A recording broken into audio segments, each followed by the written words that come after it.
الحمد لله الأكرم الذي خلق الإنسان وكرم وعلمه من البيان ما لم يعلم، فسبحان الذي لا يحصى امتنانه باللسان ولا بالقلم، وأشهد أن لا إله إلا الله وحده لا شريك له،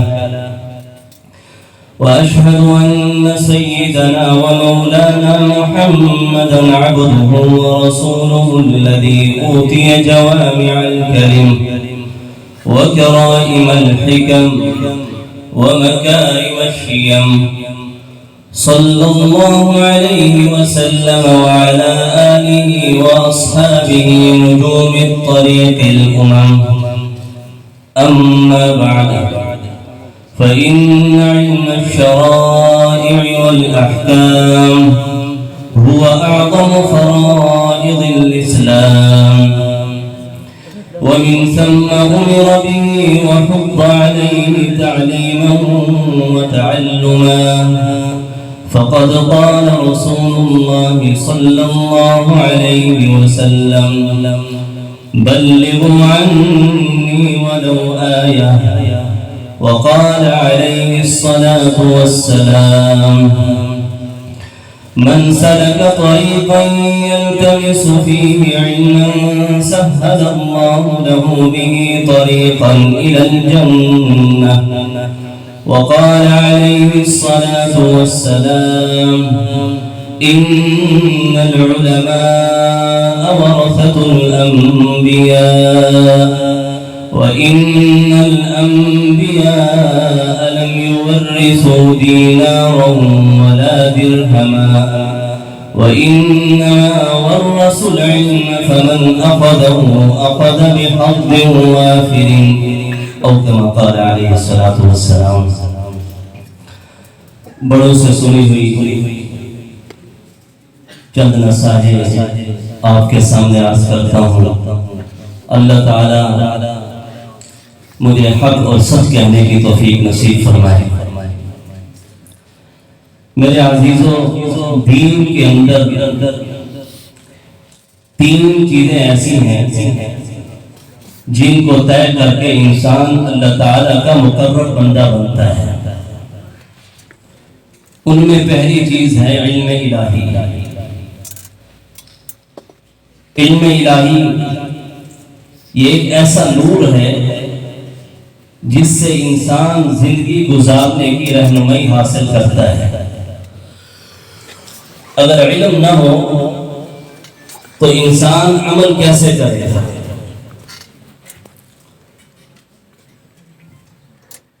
اس لیے حدیث پاک میں فرمایا گیا ہے: طلب العلم فریضۃ علی کل مسلم و مسلمہ. علم کا حاصل کرنا ہر مسلمان مرد پر اور عورت پر یہ فرض ہے. فرض علم کا حاصل کرنا فرض ہے، واجبات کے علم کا حاصل کرنا واجب ہے، سنن علم کا حاصل کرنا سنت ہے. حدیث پاک جو میں نے آپ کے سامنے عرض کی، فرمایا جو ایسا راستہ چلے جس میں صرف اور صرف علم دین کی جستجو کرتا ہو، اللہ تعالیٰ اس کے لیے جنت کا راستہ آسان کر دیتے ہیں. حضرت حسن بصری رحمہ اللہ فرماتے ہیں: عالم وہ ہے جو خلوت میں جلوت میں اللہ تعالیٰ سے ڈرنے والا ہو.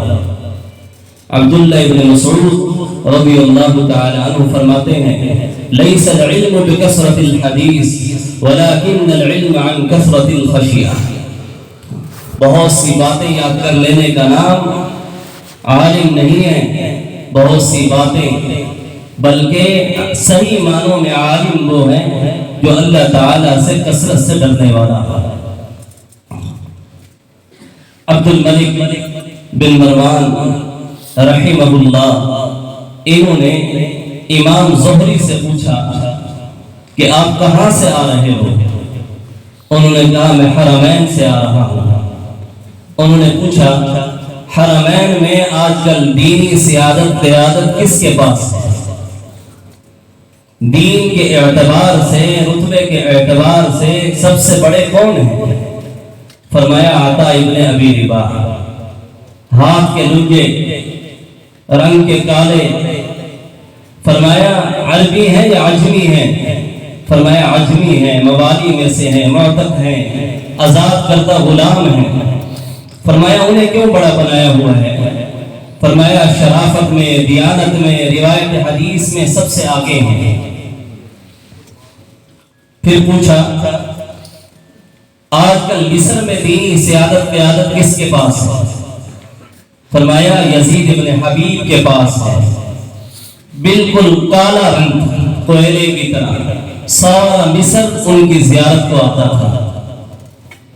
پوچھا انہیں کیوں بڑا بنایا ہوا ہے؟ فرمایا شرافت میں، دیانت میں، روایت حدیث میں، تقوی میں سب سے آگے ہیں۔ فرمایا عربی ہے یا عجمی ہے؟ فرمایا وہ بھی عجمی ہے۔ پھر پوچھا آج کل شام میں دینی سیادت قیادت کس کے پاس ہے؟ فرمایا مقبول شامی کے پاس ہے۔ انہیں کیوں بڑا بنایا ہوا ہے؟ فرمایا تقوی میں، دیانت میں، شرافت میں سب سے آگے ہیں۔ عجمی ہے یا عربی ہیں؟ فرمایا وہ بھی عجمی ہیں۔ پھر پوچھا آج کل یمن میں دینی سیادت قیادت کس کے پاس ہے؟ فرمایا طاؤس بن فیضان کے پاس ہے۔ انہیں کیوں بڑا بنایا ہوا ہے؟ فرمایا تقوی میں، دیانت میں، روایت حدیث میں سب سے آگے ہیں، اور حضرت معاذ بن جبل، عبداللہ ابن عباس رضی اللہ عنہما کے مایلات شاگرد ہیں۔ فرمایا عربی ہے یا عجمی؟ فرمایا عجمی ہے۔ پھر پوچھا آج کل خراسان میں دینی سیادت قیادت کس کے پاس ہے؟ فرمایا ضحاک ابن مزاحم کے پاس ہے۔ انہیں کیوں بڑا بنایا ہوا ہے؟ فرمایا تقوی میں، شرافت میں، دیانت میں سب سے آگے ہیں۔ عربی ہے یا عجمی؟ فرمایا وہ بھی عجمی ہے۔ پھر پوچھا آج کل بصرہ میں دینی سیادت کس کے پاس ہے؟ فرمایا حسن بصری کے پاس، جنہوں نے حضرت ام سلمہ کی باندی کا دودھ پیا تھا۔ عربی ہے یا عجمی؟ فرمایا یہ بھی عجمی ہے۔ پھر پوچھا کوفہ میں دینی سیادت کس کے پاس ہے؟ فرمایا ابراہیم نخعی کے پاس ہے۔ فرمایا عربی ہے یا عجمی؟ فرمایا عربی ہے۔ عبد الملک بن مروان نے ٹھنڈا سانس لیا اور فرمایا کاد نفسی ان تہلک، قریب تھا میں ہلاک ہو جاتا۔ اے عربو تم دنیا کی چمک دمک کے پیچھے لگے رہے، اور یہ عجمی غلام یہ رسول اللہ صلی اللہ علیہ وسلم کی احادیث کو حاصل کرنے میں لگے رہے، اور علم الہی کو سمیٹنے میں لگے رہے، اور تم ممبروں پر بیٹھے رہے اور عیاشیاں کرتے رہے، اور یہ اللہ کے نبی صلی اللہ علیہ وسلم کے علم کو حاصل کر کے یہ غلام عزت کی چوٹیوں پر پہنچ گیا۔ تو میرے عزیزوں، دوستوں، بزرگوں، انسان جو بلندیوں پر جاتا ہے وہ صفات حمیدہ کے ساتھ جاتا ہے۔ صفات حمیدہ انسان کو بلندیوں پر لے کر کے جاتی ہیں۔ اس لیے ہمارے بڑے فرماتے ہیں کہ ہم نے اکثر دیکھا جو کمزور اور متوسط ذہن کے طالب علم ہوتے ہیں، اللہ تعالیٰ عموماً ان سے دین کا کام زیادہ لیتے ہیں۔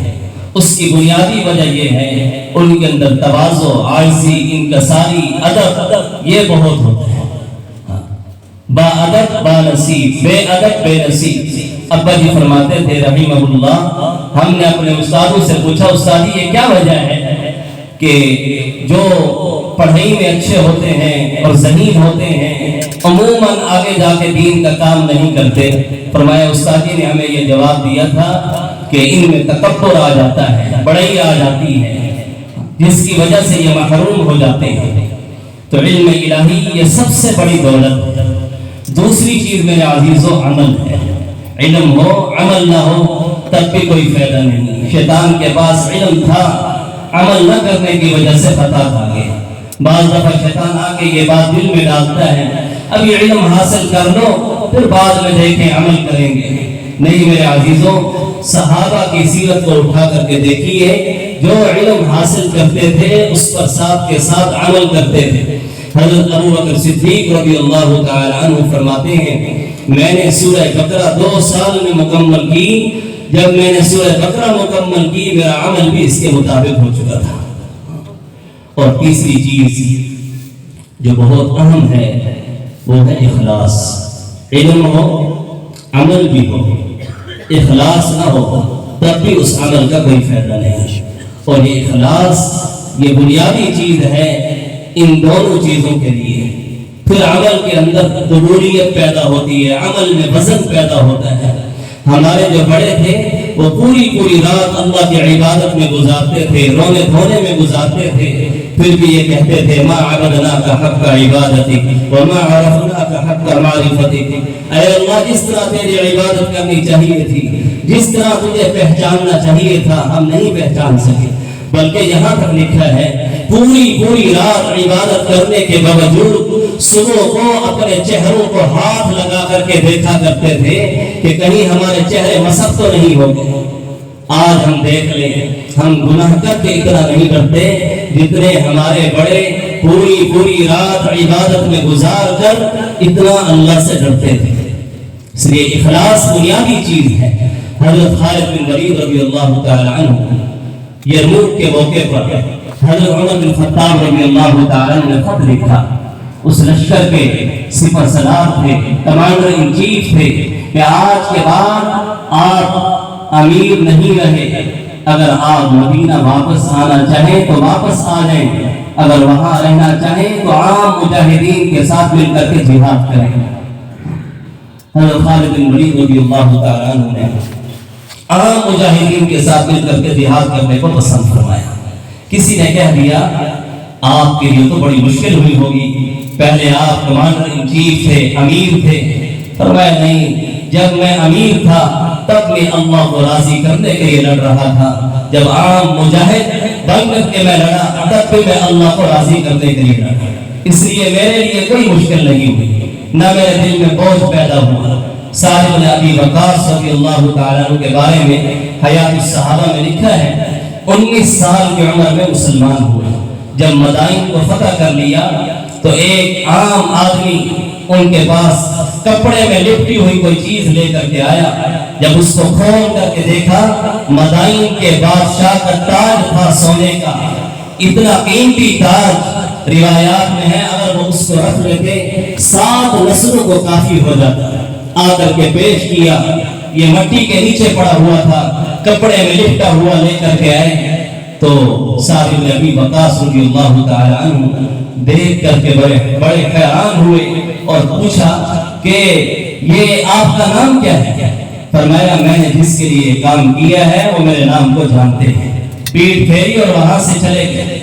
ایسا اخلاص حضرت مولانا احمد علی لاہوری رحمہ اللہ نے حضرت شیخ طریقت شیخ الحدیث حضرت مولانا حسین احمد مدنی رحمہ اللہ کے متعلق لکھا ہے. حج کے سفر پر واپسی میں ٹرین پر تھے، ساتھ میں ایک ہندو بیٹھا ہوا تھا. انہیں قضاء حاجت کی ضرورت ہوئی، بیت الخلا میں گئے. وہاں اتنا گندا بیت الخلا تھا، واپس آ کے کہنے لگے قضاء حاجت کے لیے گیا تھا لیکن بیت الخلا اتنا گندا تھا میں واپس آ گیا.